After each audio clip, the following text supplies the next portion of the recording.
All right, ladies and gentlemen. So, if you guys are unaware, the Halo art director has officially left the company after 17 years.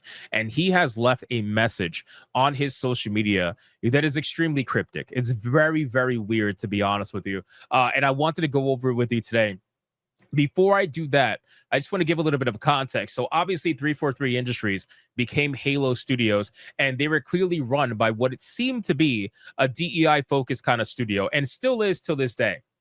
Now, obviously, the woman who was in charge of Halo Studios had left the company, and I believe now she works for Riot Games. So, congratulations to Riot Games.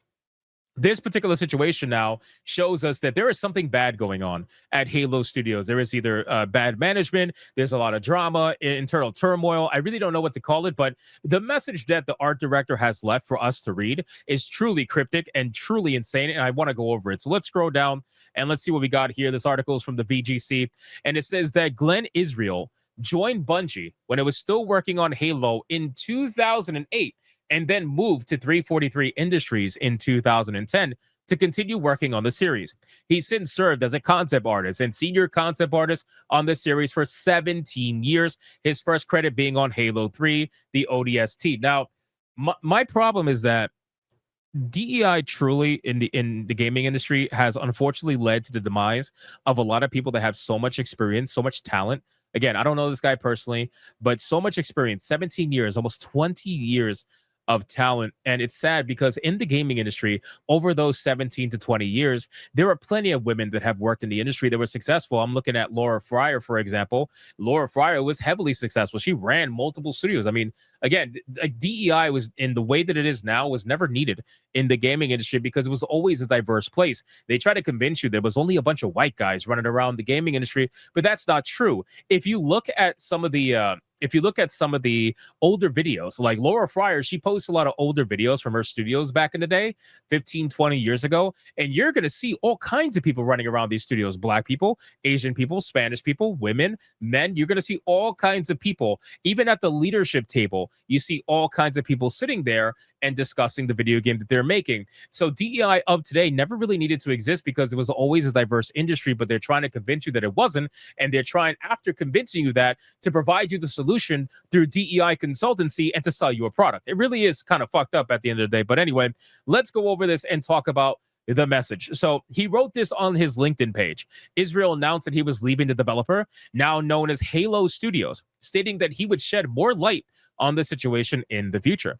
If you look, it says, as of today, and after 17 long years, I'm officially no longer contributing to the Halo universe, Israel message reads.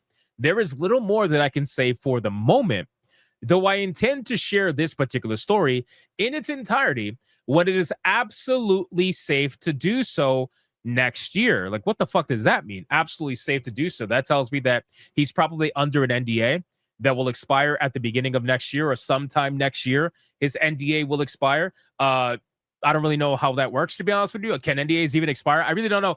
There must be some sort of something in a contract, something preventing him from speaking, or perhaps there's a lawsuit. Perhaps there's some sort of legal action that's being taken within the studio. I don't know, but there's something going on that's preventing him from speaking up until sometime next year. But in the meantime, he says, I have a message for anyone and everyone who needs to hear it. He says, I know that the state of our industry seems dire, but never forget that you are free to choose.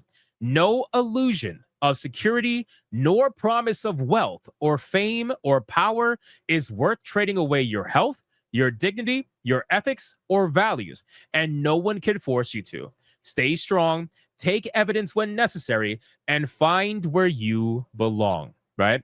Israel didn't give any further details on what happened to cause his departure, but his message suggests that he will be free to do so sometime in 2026. So I gotta imagine that there's something in his contract, some sort of NDA that's preventing him from speaking.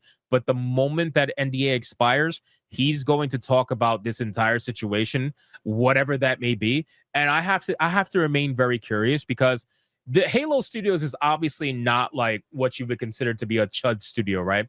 All these haters would never consider Halo Studios to be a chud studio. They are obviously a heavily progressive studio. If you look at some of the photos of the employees that they have or employee photos they've taken, it's majority women. There's like a lot of women that work there, a lot of blue-haired women work there, pink-haired, like all kinds of shit, all kinds of stuff you would normally find in a very progressive environment.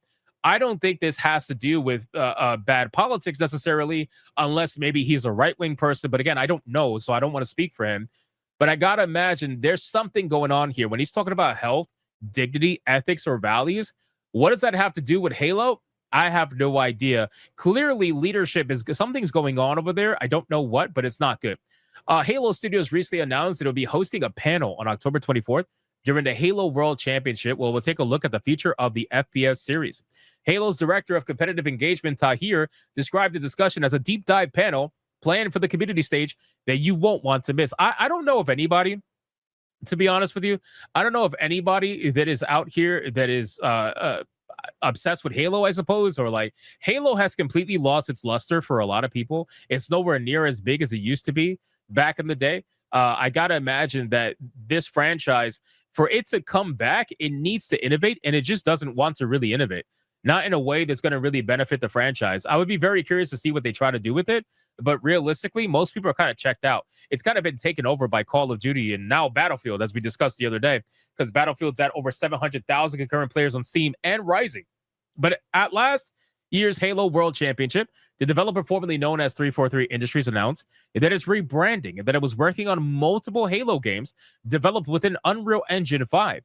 The last mainline game in the series, Halo Infinite, was released in 2021, where the game was originally planned to launch alongside Microsoft's Xbox Series X and was even featured on much of the launch marketing for the console, but it was ultimately delayed.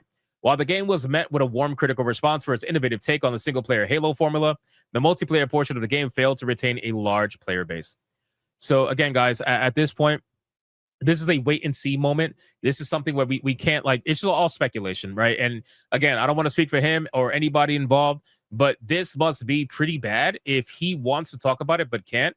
And he's going to basically blow the lid on all of it sometime next year once the contract NDA has expired. So we'll wait and see. We'll follow up on this story and see what's going on. But as of right now, I'm going to say what I've always been saying about Halo Studios ever since the rebrand and all the leadership that they announced to be working for it.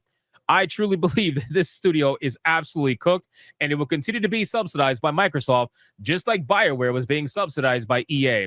At this point, Halo Studios means more as a name and as a brand to Microsoft and Xbox than it does money. Like, money doesn't really mean much with this franchise as long as they can continue to say they are the ones that have Halo under their belt. It has a long legacy. It has a history to it, and they'll keep trying to renovate it. They'll keep trying to bring it back and eventually hoping to strike gold, but I really don't think it's going to happen. So you guys let me know in the comments down below. What do you think about this situation? What do you think he's referencing in this particular message? Do you think it's something bad? Do you think we're overblowing it? What do you think is happening here? Let me know in the comments down below. Thank you guys so much for watching this video. And if you enjoyed, consider hitting that like button and that subscribe, and I will see you guys on the next one.